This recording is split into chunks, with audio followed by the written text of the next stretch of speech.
Et l'heure de votre chronique du vendredi Tech 24. Bientôt une IA surpuissante dans chaque mobile. Le grand triomphe de l'open source. Vous pouvez l'essayer si vous le souhaitez parce qu'elle est gratuite.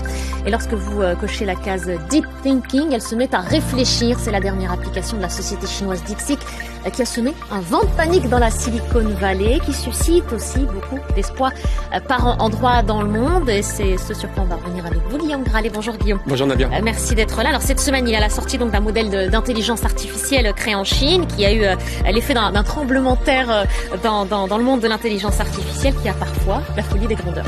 Oui, c'est-à-dire qu'on doit ce modèle, DeepSeek, à un jeune étudiant féru d'informatique, de mathématiques. Alors, il s'était spécialisé dans le trading à haute fréquence, dans les modèles mathématiques. Et puis, diplômé de l'université de Zhejiang, il a créé cette société DeepSeek qui a étonné beaucoup de monde parce que il a réussi à utiliser des puces quand même de très bonne génération, malgré le blocus, vous savez, qui oppose les États-Unis à la Chine, les États-Unis demandant aux fabricants comme Nvidia de ne pas livrer ses derniers processeurs extrêmement puissants aux sociétés chinoises. Malgré cela, il a réussi à mettre au point un modèle qui est un petit peu comparable à ceux dont sont responsables OpenAI, Anthropic, ces grandes entreprises américaines de l'intelligence artificielle. Et surtout, il se base sur l'open source, un modèle ouvert. Et je vous propose d'écouter à ce sujet Clémentine Fourier, qui est chercheuse chez Hugging Face, une société qui a été créée aux États-Unis par 3 Français.